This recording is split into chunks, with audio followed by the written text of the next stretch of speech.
เว้าถึงฤาษีอีกตนหนึ่งมีวิชาอาคมเก่งกล้าคิดวางแนวใดก็ได้หมดทุกอย่างอาศัยอยู่ในถ้ำนี้มาดนก็เลยคิดอยากได้เมียแล้วก็ลงอาบน้ำถูขี้ไคปั้นออกมาเป็นผู้หญิงแล้วก็ท่องมนต์ให้หญิงสาวกลายเป็นผู้หญิงที่งามมีชีวิตจิตใจฤาษีตั้งชื่อให้ว่านางจันทแจ่มอินทราฤาษีอยู่กับนางจันทแจ่มอินทราในถ้ำอย่างมีความสุขจนว่านางได้กำเนิดบุตรีชื่อว่านางแพงแก้วสีหลังจากนั้นยังมีพระอาทิตย์ผู้มีอิทธิฤทธิ์อาคมเหาะมายังป่าแห่งนี้ก็ได้มาพ่อกับนางจันทแจ่มอินทราผู้เป็นเมียฤาษีมาเห็นนางกำลังอาบน้ำอยู่เห็นว่านางนี้มีรูปร่างสวยงามหลายพระอาทิตย์ก็จึงได้ถามแต่นางจันทแจ่มอินทราก็บ่ตอบหยังและฟ้าวแล่นเข้าไปลี้ในถ้ำและประตูหินก้อนใหญ่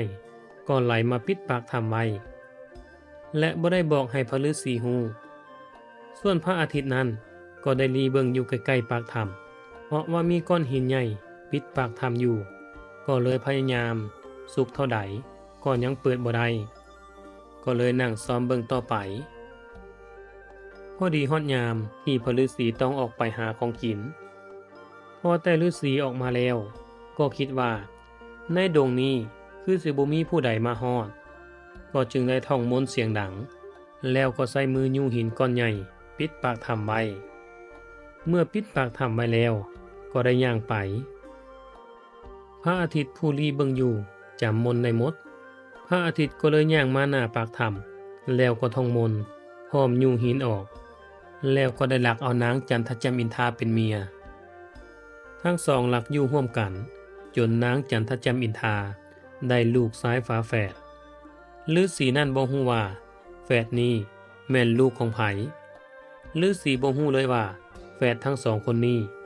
บ่แม่นลูกของตนและรู้สึกดีใจหลายที่ตนได้ลูกไว้สืบหน่อแทนแนวก็เลยได้พร่ำสอนเวทมนต์คาถาอีหยังต่างๆให้พอลูกชายทั้งสองเจริญวัยได้อายุ12 ปีแล้วก็ได้ตั้งชื่อให้ผู้อ้ายชื่อว่าสังคีปน้องชื่อว่าภริจันทร์สังคีปกับภริจันทร์เรียนศาสตร์เรียนศิลป์กับพระฤาษีจนหมดจนเหาะเหินเดินอากาศได้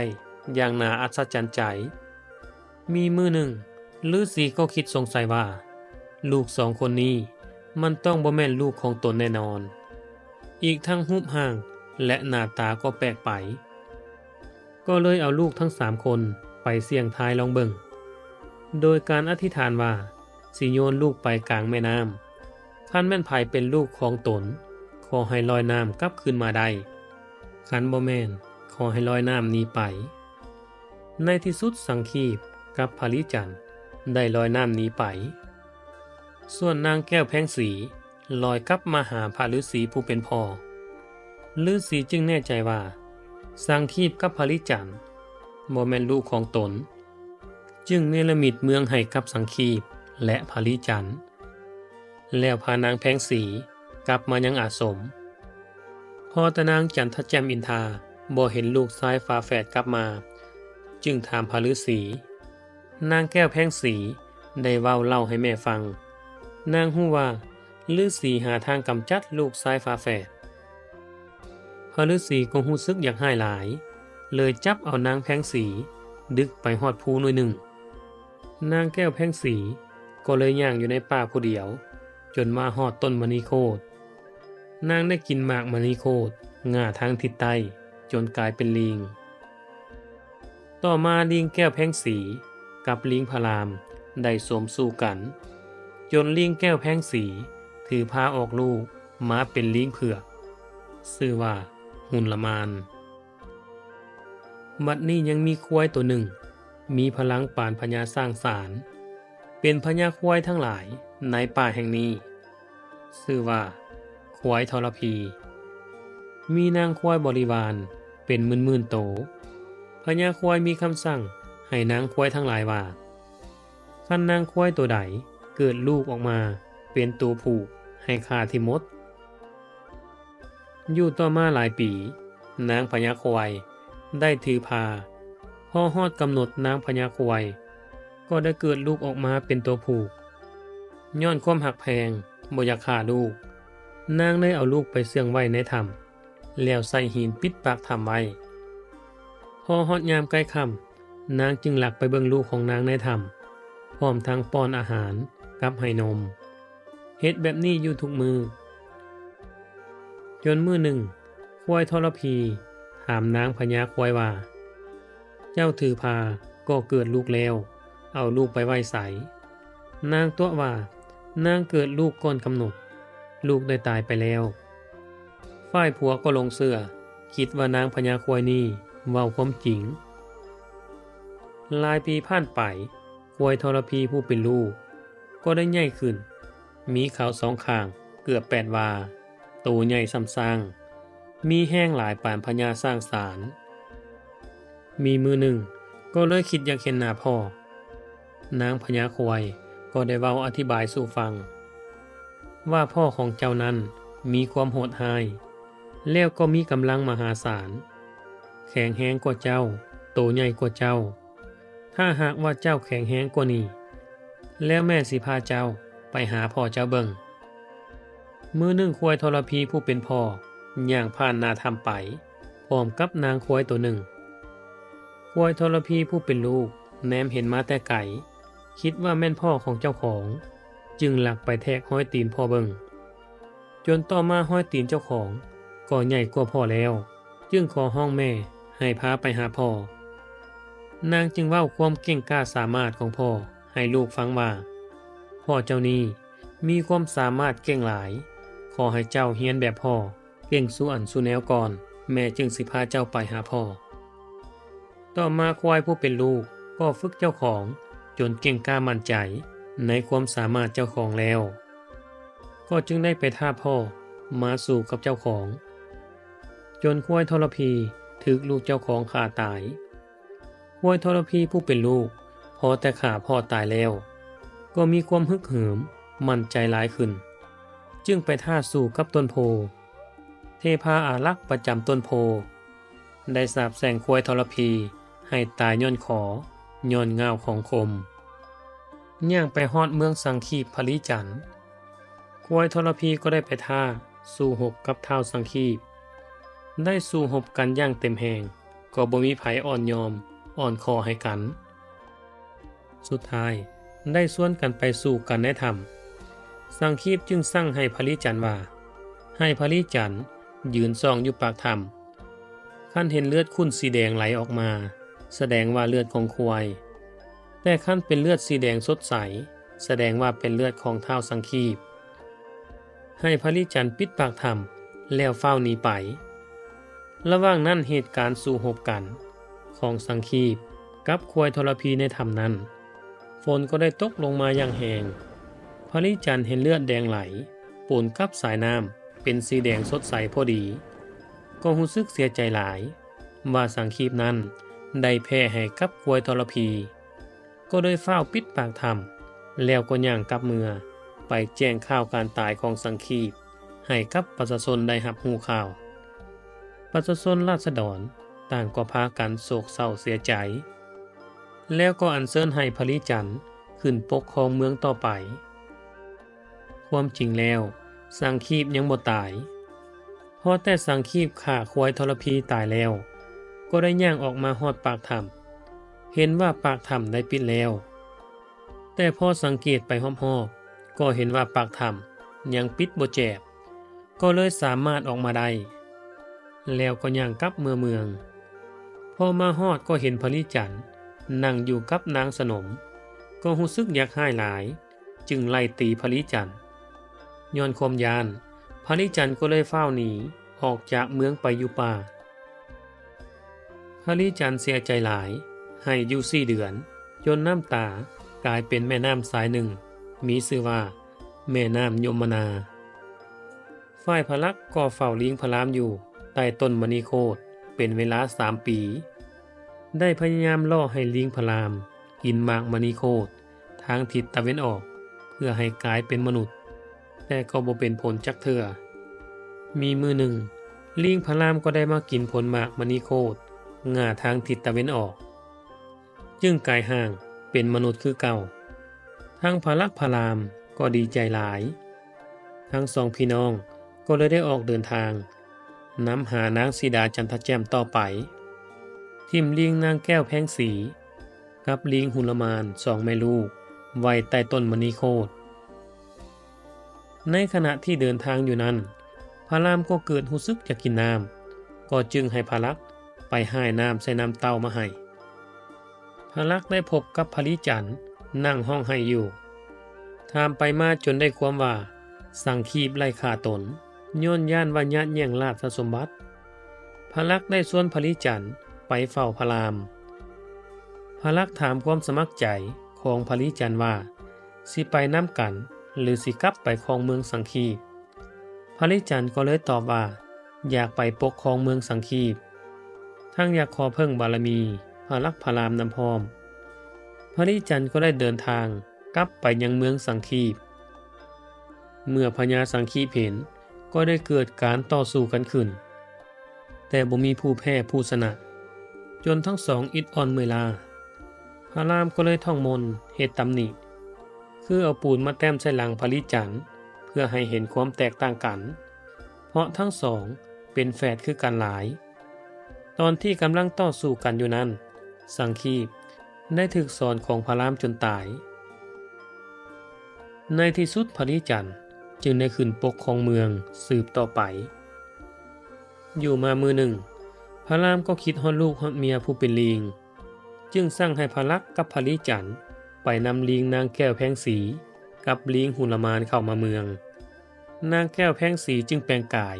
เป็นมนุษย์คือเก่าส่วนลิงหุลมานยังมีกรรมเก่าบ่สามารถแปลงร่างกายเป็นมนุษย์คือกับแม่ได้ก็เลยยังเป็นลิงคือเก่าพอนางแก้วแพงสีกับลูกหุลมานมาอยู่ในเมืองกับพระลักษมณ์พระรามแล้วพระรามก็ได้ใส่ให้นางหุลมานไปนำนางสีดาจันทแจ่มอยู่เมืองลังกาหุลมานก็ได้เหาะไปก็เลยไปพ้อกับฤาษีตาไฟแล้วก็เข้าไปกราบเพื่อสอบถามหนทางไปยังเมืองลังกาฤาษีตาไฟได้ชี้บอกทางให้หุลมานแล้วหุลมานก็ได้เดินทางไปยังเมืองลังกาและได้แปลงกายเป็นหนุ่มพุกงามเข้าไปเกี่ยวสาวในเมืองลังกาจนได้พ่อนางสีดาจันทแจ่มแล้วก็ได้เว้าให้นางฟังว่าพระรามได้บอกให้มาพานางคืนเมืองท้าวห้ามมานาสวนเมื่อฮู้ว่าลิงหุลมานเข้ามาอยู่ในเมืองลังกาก็เลยสร้างให้เสนาอำมาตย์จับหุลมานไปฆ่าแต่บ่มีไผเฮ็ดหยังหุลมานได้ในท้ายที่สุดหุลมานก็ถึกบ่วงของท้าวห้ามมานาสวนท้าวห้ามมานาสวนสร้างให้เอาไปฆ่าแต่เฮ็ดแนวใดหุลมานก็บ่ตายจึงคิดว่าต้องเอาน้ำมันมาลูบให้ทั่วขนแล้วก็จุดไฟเผาเมื่อหุลมานได้ฮู้แนวนั้นก็เกิดความอยากให้จึงได้เผาเมืองลังกาจนหมดเกลี้ยงหลังจากเผาเมืองลังกาเรียบร้อยแล้วก็กลับไปบอกกับพระรามพระรามก็คิดฮอดนางสีดาจันทแจ่มหลายจึงให้หุลมานไปถามพระฤาษีว่าทางสิไปตามหานางสีดาจันทแจ่มนั้นไปทางไหนฤาษีบอกให้เบิ่งอยู่ท้องป่าอานนท์หุลมานจึงได้เนรมิตตะเวน7หน่วยแล้วก็คาบใส่ปากลอยเข้าไปในท้องป่าแล้วก็คาบเอาตำราออกมาในตำราบอกทางข้ามน้ำไปยังเมืองลังกาพระรามก็เลยส่งสารไปหาท้าวห้ามมานาสวนว่าต้องส่งนางสีดาจันทแจ่มคันหากบ่ส่งคืนสิยกกองทัพไปตีเมืองลังกาให้เมืองลังกาหาบเป็นหน้ากองท้าวห้ามมานาสวนก็ได้ถามกลลวงของพระองค์กับท้าวเศรษฐราชท้าวเศรษฐราชก็ห้องขอให้พระบิดาคืนนางสีดาจันทแจ่มให้กับพระรามไปโลดบ่เช่นนั้น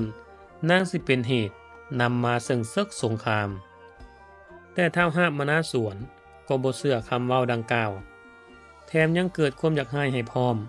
แล้วจับเศรษฐราชแกล้งทิ่มไปจากเมืองแล้วท้าวห้ามมานาสวนก็ได้เหาะไปขอความช่วยเหลือ จากพวกผียักษ์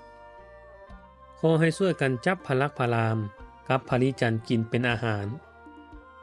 ฝ่ายพระรามเขียมพลเมืองสังคีปให้สร้างขัวไปยังเมืองลังกาตอนที่กำลังสร้างขัวหินอยู่นั้นหุลมานได้แปลงร่างเป็นป่าลอยไปในน้ำพ่อกับนางมัตสาก็เลยได้สมสู่กันและได้ลูกออกมาชื่อว่าท้าวอุทธามีฤทธิ์เดชคือกระพอกพ่อหุลมานกลับไปเฝ้าพระรามแล้วนางมัตสาก็เลยนำหาผัวบ่พอจึงได้พาท้าวอุทธาไปกราบทูลท้าวหาบมนาสวนว่านางมีผัวผู้มีอิทธิฤทธิ์ในวางแผนฆ่าพระองค์ด้วยการเฮ็ดขัวหินมายังเมืองลังกาท้าวหาบมนาสวนดีใจหลายที่มีลูกเขยและมีหลานหักมีอิทธิฤทธิ์คือกันก้าวถึงพญาขุดคิดฮอดพระรามหลายก็เลยได้เหาะมาหาพระรามก็เลยชวนพญาขุดให้มาช่วยอีกแห่งหนึ่งพระรามกับพญาขุดได้ไปหาท้าวเศรษฐราชขอให้พระรามช่วยทั้งได้เว้าเรื่องที่สิขวงความคิดของท้าวหาบมนาสวนให้พระรามฟังพระรามก็เลยท่องมนต์เสกเป่าจนสวงเศร้าจึงได้พากันเดินทางต่อไปจนมาพ่อขัวที่มีคนย่างข้ามไปเมื่อมีคนย่างข้ามไปขัวนี้ก็ปีนกลับเฮ็ดให้คนที่สัญจรไปมาตกน้ำตายท้าวเศรษฐราชก็ได้พิจารณาเบิ่งก็เลยฮู้ว่าเป็นลี้นของท้าวหาบมนาสวนบ่แม่นขัวแท้ๆเมื่อหุลมานได้ฟังแบบนั้นท้าวก็เลยเหาะไปหาท้าวหาบมนาสวนแล้วใส่ตีนเตะงอนเฮ็ดให้ลี้นของท้าวหาบมนาสวนหลุดตกเป็นขัวไปต่อมากลุ่มของพระลักษมณ์พระรามก็ได้สร้างขัวจนเรียบร้อยพระรามก็ยกกองทัพเข้าเมืองลังกาได้และได้ส้นสร้างกับท้าวหาบมนาสวนจนท้าวหาบมนาสวนแพ้ได้ไปขอกำลังน้ำมูชื่อว่าโมกษักมาช่วยสู้รบกับพระรามพระรามก็เลยถึกหอกโมกษักหุลมานก็ได้เหาะไปหายามาปัวพระรามจนเศร้าเมื่อเศร้าแล้วพระรามก็ได้ไปสู้รบกับท้าวหาบมนาสวนอีกเทื่อนี้พระรามปราบท้าวหาบมนาสวนได้สำเร็จแล้วก็เวนเมืองลังกาคืนให้ท้าวเศรษฐราชปกครองแทนพ่อแล้วพระรามก็พานางสีดากลับไปยังกรุงศรีสัตนาคณหุตพร้อมกับให้พลิจันทร์กลับไปครองเมืองสังคีคือเก่าพอกลับไปฮอดเมืองศรีสัตนาคณหุตชาวเมืองก็ได้จัดพิธีอภิเษกสมรสให้พระลักษมณ์พระรามกับนางสีดาจันทแจ่มตามโบราณราชประเพณีล้านสร้างพอแล้วพิธีพลิจันทร์ได้ลาพระรามกลับเมืองบ้านเมืองพระรามได้ให้พญาขุดไปเก็บหมากมณีโคตมาให้หุลมานกินพอหุลมานกินหมากมณีโคตแล้วจึงกลายร่างเป็นมนุษย์รูปงามจากนั้นพระรามก็ได้แจกหมากมณีโคตให้ชาวเมืองกินแล้วพญาขุดก็ได้ลากลับเมืองนางสีดาจันทแจ่ม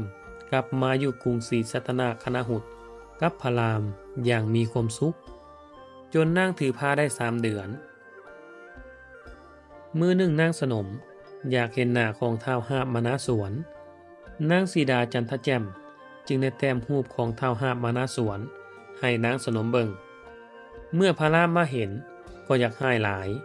คิดว่านางคิดฮอดท้าวหาบมนาสวนพระรามด้วยความอยากให้จึงสั่งให้ฆ่านางสีดาจันทแจ่มพระลักษมณ์ฮู้ว่า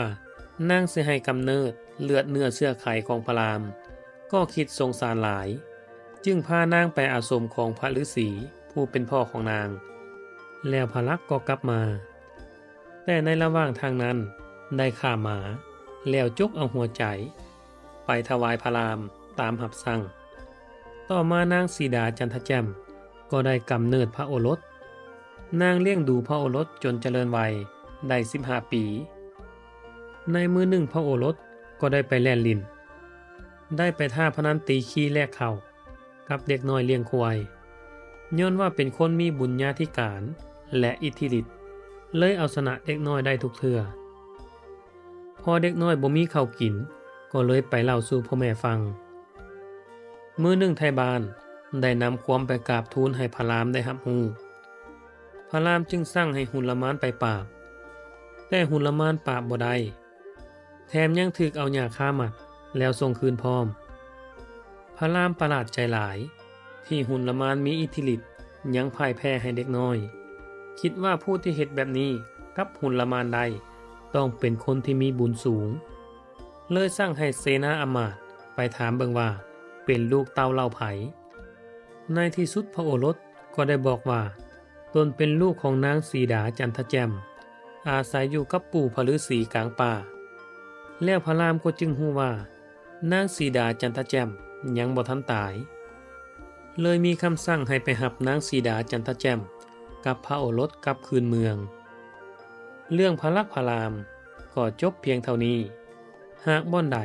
หากคลาดเคลื่อนทางด้านสำนวนและเนื้อหาก็ขออภัยด้วยส่วนคลิปต่อไปอยากฟังเรื่องใดนั้นก็คอมเมนต์มาได้